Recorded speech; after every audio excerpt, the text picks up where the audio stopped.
Hello. Hi there. Um, I'm Jennifer Morris. Hi, Jennifer. Nice to meet you.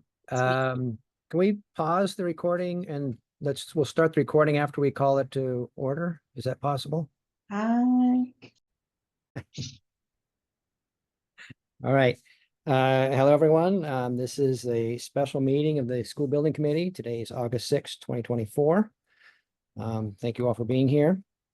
Our first item of business is the approval of the minutes from June 27 meeting. Is there a motion regarding those minutes? I move we approve them. Thanks, Chris. Second, Mary. So that's Chris Kiefner made the motion and Mary the second. Are there any corrections or updates to the minutes? Then all in favor of approving the minutes, please indicate. Aye. Aye. Any opposed?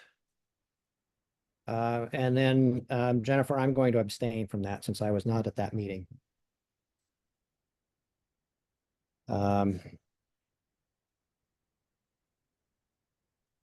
That brings us then to the opportunity for public input. Is there anybody from the public that would like to address the committee? Okay, seeing none, then we'll move on to the OPM update. Good evening, everyone. So just a few quick items, and most of the topic per usual is going to be with the procurement and invoices later. We are still working with town staff on crossing the T's and dotting the I's on closeout. I've got the final state change orders circulating around for some of the initial signatures, as well as working with town staff not only on some of these procurement items for new work, but on closing out POs that were no longer needed, trying to get final invoices from some of the vendors and working through how to manage that from a procurement perspective. And then ultimately that gets wrapped up, put a bow on it, and then submit the final pay requests into the state. But it's one of these lovely long-tailed items that needs to be done well, because by the time you get to the state audit several years from now, nobody remembers what else some of the things were. So some of them are still long in the tooth now, but better to be a few months or a year removed versus 3 or 4 in some cases. So those are ongoing. The basin we'll talk about here shortly with percolation. The playground surfacing, there's a sort of a final draft of drawings that are in from Richter Segan that are in with for ostensibly what is final review in with the town. There's still some discussions, as my understanding, as to what the extent of scope wants to be before those drawings are formally finalized and stamped, i.e. extent of surfacing and to a lesser extent colors, to a greater extent, how it interfaces with any future equipment, that kind of thing. So that is in with discussions and with the town for how to finalize those documents. And then as a final note, there have been discussions with the neighbors with regard to fencing. So there's been some outreach on how to develop the documents and bid sets and all, and get the approvals needed for the fence scope. So I do have some bids that have come in, but we're working on to what extent that scope needs to be, and what costs the town might incur for that work. So more to come on that in the future, but that's sort of the lay of the land is what's been ongoing for the past several weeks now since we met last night. Okay, any questions for Adam? I have a quick one on the closeout. When you say the closeout, that's what would then retire this committee, is that right? I'll Or speak and then enable it to. I'll talk to it, and then someone can correct me if I'm wrong, but my understanding is that the way that the monies for the project were distributed from town council and referendum were tied to this committee. So although project closeout of the new elementary school build through the office of the grants administration at the state, that's the closeout I'm speaking about. Additional work like the playground, resurfacing, like the potential fence component. Right now, my understanding is that the intent is to use those same monies to pay for those projects. So the authorization of those funds flows through this committee. And that's how the process and authorizations were set up. So this committee continues so long as the money is intended to be used. And right now, those projects are, for all intents and purposes, basin, playground, and neighbor fence, is my understanding. Okay. And we have not seen any because they're too preliminary drawings for the playground. Is that right? The resurfacing? I didn't see anything in the packet. Correct. It's the same as, Okay, good. I think I may have put them in the prior packet, but they have an intent and scope. It's just the last, what color and are we sure this is the extent that's wanted? That's what needs to be confirmed. So we haven't seen the finals yet. As soon as I have them, I'll distribute them. Thank you. Okay, any other questions on the update? Okay, then I think we can get on to our procurement items. I will share my screen here. There are effectively 2 items up for vote, and 3 documents that were in the packet. The first and the largest is the potential award of a contract to WRR for the basin work. The scope was developed as part of the Fuss and O'Neill drawing set that was going in coordination with town engineering about the extent of the design effort and the depth of soils, what's shown in the drawings, what testing would the town like to have in place to confirm the scope. That was completed. The drawings were then put out to a number of contractors to see what the potential would be for their interest. We being Colliers, had been drumming up this interest from, as you can kind of see, a host of contractors, both on state contract and off state contract, to see if they would be interested. Some were just flat out too busy. Others expressed interest but couldn't meet the schedule. Others expressed interest and just never provided a bid despite saying they would be interested in it. So ultimately, one respondent had the capacity and the inclination to submit pricing. WRR here is on the state contract for this similar type of work. So there wasn't a full public bid, which would have taken several more weeks to complete and precluded starting and finishing the work this summer. But WRR was on the state contract and submitted the pricing in alignment with the state contract unit pricing values for a total of just over 132,000, including all bringing in new soil material, taking away the soil material. And you could see some of those clarification notes here on their pricing, where we confirmed that they actually included all of those things. The only exclusion was some of the actual percolation and infiltration testing, which is does it drain as fast as it should? However, that's something that might be reasonable for the town to take on anyway. So it's not just their testing agency comes out and we witness it and we review it. It's effectively the third party retained by the town. We have the company that we used during the main school project that we know does this testing, and they've confirmed availability. So if the committee is inclined to award the contract to WRR tonight, what we would do is I would work up a better quote from that agency. I have some unit pricing, but I need to get some clarifications, and it should be well under 10,000 for that. So I could expedite that through Randy, Ryan, Peter shortly afterwards. So for all intents and purposes, looking at the pricing, like I said, the unit pricing was already competitively bid, and it's in the order of magnitude is what was sort of expected for this type of work. If it was 50,000, that would have been suspiciously low. If it was 350,000, that would have been suspiciously high. So that's the sort of the backup to trying to move forward with this basin. And Adam, you're familiar with WRR? That's a company that's been around. I guess if they're a state contract, Colliers has Colliers has not worked with them. I did ask around some. They seem to be more working directly for the state, whether it be DAS or DOT, on sort of earthwork, but they're not heard any adverse issues with them. They weren't kicked off the state contract or anything like that. But no, Colliers has not directly worked with them so far as I was able to outreach. That was some of the reason for some of these other outreaches outside of the state contract with some of the firms we were familiar with that do similar types of work. Sure.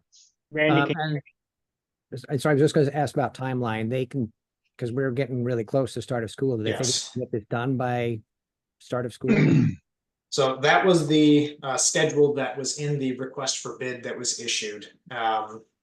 Was to we had hoped to have the committee meeting last week to get the approval and get them started up this week.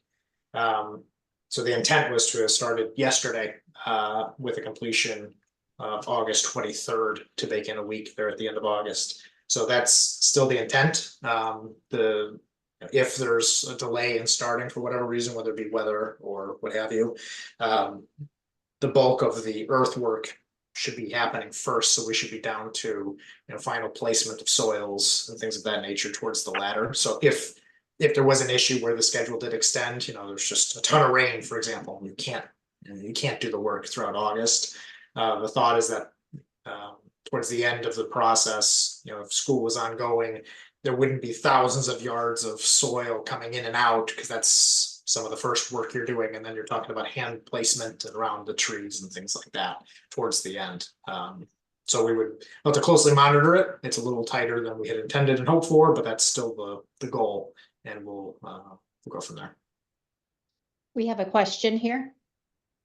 Randy, can you hear me okay? Oh, now I can hear you. Yes, go ahead. Questions for Adam. Adam, with the last time we went through this, there was a little bit of finger pointing as to who was responsible and who wasn't responsible. How do we feel comfortable that we're not going to end up in that same position again with, oh, it wasn't my fault that it's not working? Right. So the contractor will be submitting as part of the package the test gradation results, what have you, as isolated submittals to Fuss and O'Neill. So before they start bringing in and putting down dirt, they're submitting the test results on what's in the dirt, the gradation, etc. in advance of that, and we'll obviously copy town engineering on that as well. And then there is a percolation test intended for sort of partway through, and then as we get towards the end, there's another test therein. So the only scenario would be if Fuss and O'Neill, for example, their design was never possible to work, which I find unlikely given the amount of eyes that have been on at this point. But if that were to be the case, then there wouldn't be the notion where there wouldn't be finger pointing about siltation, for example, was thrown around a lot. This is all eyeballs are on this. So if they're starting to move dirt and they don't have the right soil erosion controls in place, we'll know that that day. Fuss and O'Neill's is contracted to be out there daily to look at all these scopes, and Colliers will also be out there, as opposed to one component of a $50 million new elementary school where you don't have everyday coverage for several weeks. So those are the belts and suspenders built in, where if we get to the end and everyone's agreed, you did all the soil erosion controls, you did all the siltation measures, you all the path tests, all the tests, and the final test comes and it doesn't work, then then it would be a design issue, and then Fuss and O'Neill would have to respond to that, and we'd go through a separate issue with them. But for all intents and purposes, it's gone through a number of design professionals at this point, and getting feedback from the town engineering on what type of soil is it, all new soil, is it are we tilling, or when are we testing, that kind of thing. So that's why it took longer than I think we initially thought to get the drawings done, is because there were some back and forth confirmations of preference and desire for scope and testing before we put it out to get the price you're seeing today. Thank you very much. That's perfect. Any other Randy, questions? I have a question. I didn't see who that was. Go ahead. Kathy, Kathy, go ahead. just wondering what the impact is going to be on the playground usage for this project. There shouldn't be any impact on the playground usage for the basin. The intent is that, like I said, hopefully it's all done before school starts, even with the couple days we've lost here. But that said, it'd be in the back, so if we're getting down to the wire and school has started with playground work, any additional trucking measures would need to be coordinated outside that. We're not going to have active trucks or dirt going past, a usable playground site, so there shouldn't be any interactions there. Okay, great. Thank you. Chris, go ahead. Adam, have we done anything? I don't recall, I didn't dig around for it, but in the contract, have we done anything to suggest that we could help them in some way as far as soil storage at the transfer station or anything like that that could help make sure this is on schedule and perhaps even reduce costs? That's a very good question that was asked as part of a quasi RFI, if you will, during the from this particular contractor, because they had the same thought. So their pricing excludes that assistance, and the response back to them was, as if that's something that's available, we can talk about it, but the pricing and schedule needed to be without that benefit. So if that is an opportunity, we can add that on top to help with schedule, to help with costs, if there's any savings there from not having to truck it to whomever, as opposed to just trucking it to the transfer station. We didn't have the answer in real time during the bid process, so the answer was, give us the price without it, and then it just sweetens the pot if we have that on top. Yeah, good. You talk about belts and suspenders, but I'm wondering about just like zippers and doing your button up at your pants. For the main issue, I thought the basic one was that the siltation wasn't monitored and so forth. And here we are again coming into non-growing season. What are we doing there? What are they going to be? How are we going to keep them accountable for zeroing out sedimentation and so forth? Right, so that's where what I was mentioning with as part of Fuss and O'Neill's contract for construction administration services, they have daily site visits for like the 2 weeks of setup there. So people will be looking at it like every day, and if go out there and they're doing work without having done the siltation measures first, ring bells, send emails. That will preclude them being able to get ahead of any work and then trying to retroactively point to say, well, you didn't do this. Well, no, we did. No, we're talking about it in real time as opposed to, a weekly report or something like that. Yeah. Okay. And this, if we were to approve this now, when can they start? So I've got the town finance has started putting them in as a vendor. That does not committing, but just getting them in the system earlier today already, and we've gotten some of the forms. So the hope is to that the PO can be cut this week, and they were expecting to start this week anyway. So if there's an approval tonight, get that over to town finance tonight, tomorrow morning, and then coordinate them starting work this week. Including, I know Peter had asked to make sure that the neighbors were aware, so we've got that email drafted also to send out to them so that the two neighbors on the corner are aware. Good, thank you. Okay, any other questions? Okay, then is there a motion regarding awarding this contract?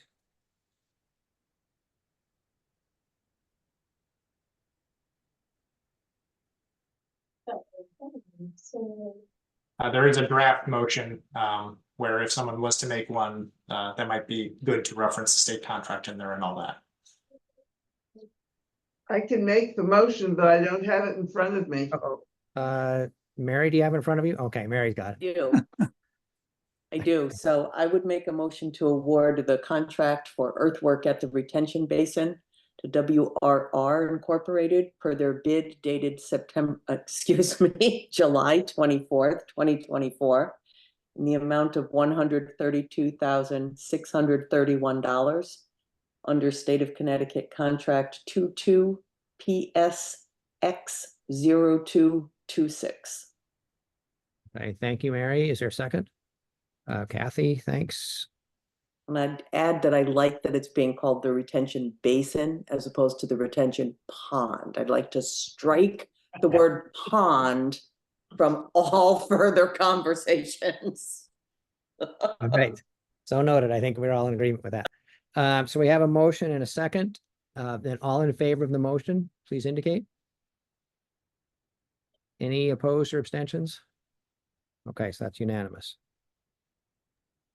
The second procurement item is tied to one of the invoices where there was an additional Diggert Incorporated invoice. If you recall, probably not, there was some work done on the mag probe for one of the water holding tanks. But there was an investigation done at the beginning of this year that led to that eventual work. But there was just some miscommunication on our end in terms of that invoice. So there's no PO tied to it. So this procurement item is to create the PO for the invoice that is then in the invoice packet later in the agenda. So it's just there's no document there necessarily. It's just the motion with the invoice being in the packet. Right, so there's a motion to create a PO for Diggert. That we would pay that later. All right, so is there a motion? Mary, do you have those in front of you? Yes, so the motion would be that I make to create a purchase order for Diggert Incorporated for previously conducted probe inspection services, further invoice dated 12/27/23 in the amount of $1,215. Okay, thank you, Mary. Is there a second? Rich? Okay, then all in favor of the motion, please indicate. Any opposed or abstentions?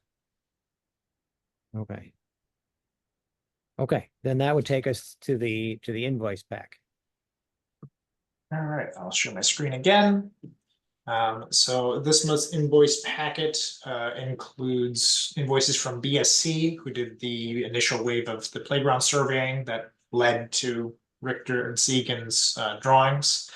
The 2 invoices for 2 prior months for Colliers. The aforementioned Diggert invoice for 12/15 for that investigation that they had done a while back. Fuss and O'Neill for the completion of the design portion of their retention basin drawings. Richter and Segan's playground surfacing design. That's the bulk of their design work on that. TSKP, that's their final closeout invoice at long last. And then Weston and Sampson, who was our stormwater monitoring agent, they had just not sent me invoices for a while, so there was some cleanup work there.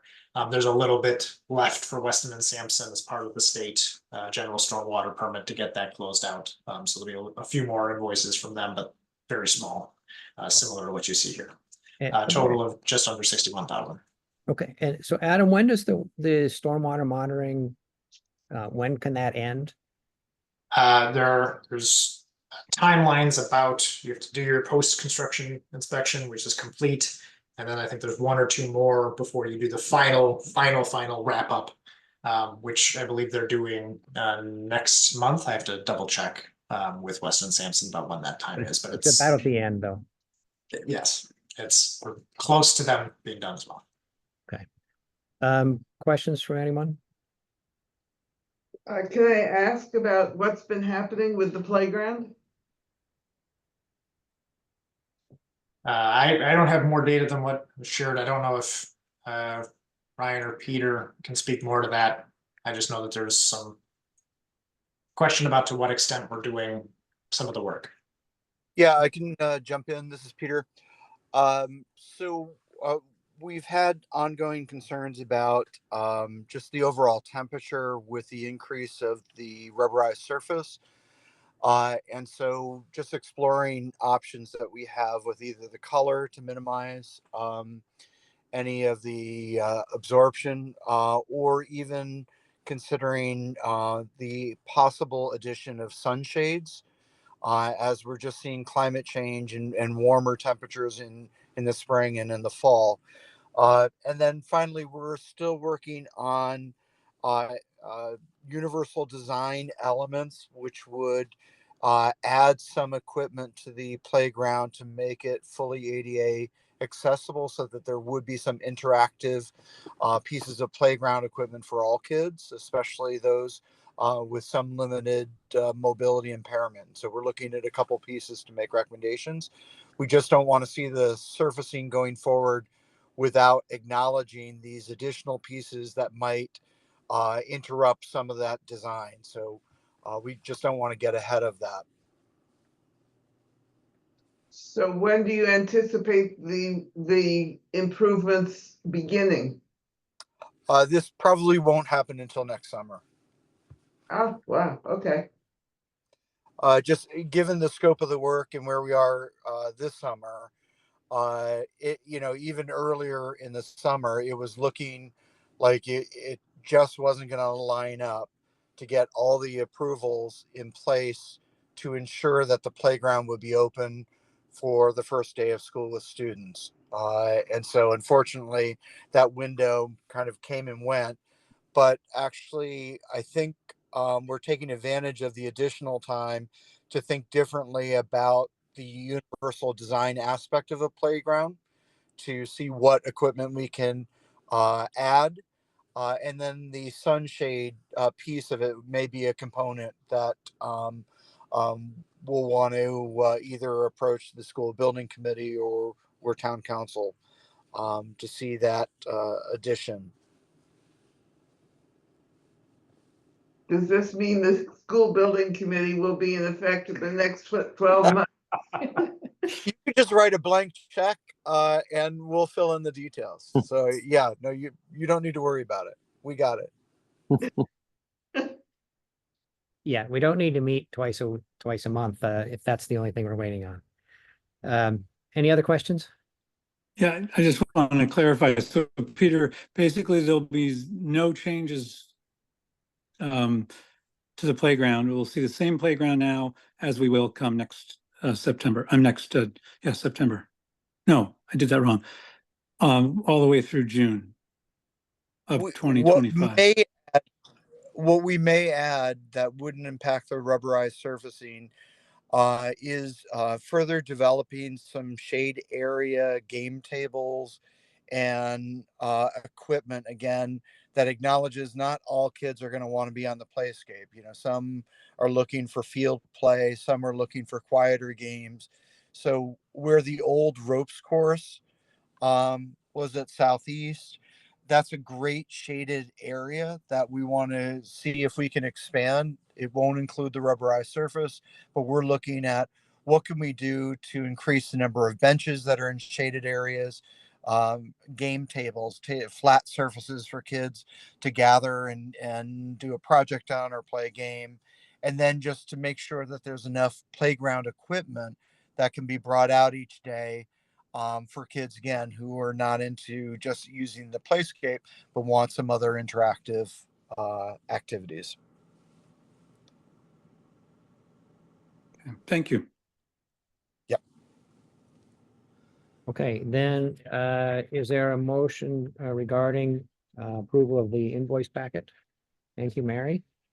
I would make a motion to approve the invoice packet dated today, August 6th, including invoices from BSC, Colliers, Diggert, Fuss and O'Neill, Richter and Segan, TSKP, and Weston and Sampson, for a total approval of $60,839.20. Okay, thank you, Mary. Is there a second? Kathy, thanks. Then all in favor of the motion, please indicate. Any opposed or abstentions? Okay, so that's unanimous as well. One more question before we adjourn. Oh, go ahead. Go ahead, Steve. This one's for Adam.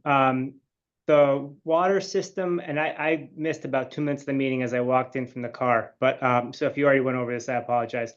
But the water treatment system we installed recently in the school had like a chlorine element to it. Can you speak to that at all? So if I could, I'm actually gonna, can everybody hear me okay? Yep. Yes, we can. Okay, all right, yeah. So I had a conversation with Bill Treach a few days ago on this, and Bill was able to provide a very thorough response. So I'll start with what I understand to be the response, and Bill, you can chime in if I missed anything. So my understanding is that because the addition of the treatment system to address basically the singular issue we've been talking about all along, the elevated copper levels, because treatment moving forward is going to require a regular interval, a frequent interval of sampling for testing purposes. It was thought that it would make sense to be proactive in chlorinating the system or adding chlorination to the mix, because every time you sample, especially increased frequency of sampling, while it's never the intent to do this, there's always the potential of introducing something, i.e. a bacteria, into the system when you're sampling water from it. And so basically, there's nothing that the chlorination is being done to address now. There's no issues with the source water. It's just the expectation that the additional sampling could inadvertently introduce something down the road. And so by having that in the system now, it's a preventative measure that ensures that basically bacteria doesn't become an issue down the road. So, Bill, did I miss it? Yeah, thumbs up. That's fantastic. Thank you for that explanation. That's great. No, and I appreciate you asking the question, Steve, because I know there was some questions or concern out there when it was reviewed in the very detailed description of the system when chlorination was mentioned. I think a couple people that read it, their minds jumped to conclusions about what that might mean. So I appreciate you asking the question to give us an opportunity to clarify that and give everybody the peace of mind that it really is just the copper we're addressing, no other issues with the water. Okay. Great. Then that brings us to adjournment. Is there a motion to adjourn? I'll move we adjourn. All right, Chris Kiefner. And then second, Mary, thank you. Then with that, that concludes our meeting and we'll see you next time. Thank you all. Thank you, Randy. Not everyone. Well, hello. Whoa. Nice to see you. It's been a while. It's been a while. I was gonna go do it virtually and then I thought,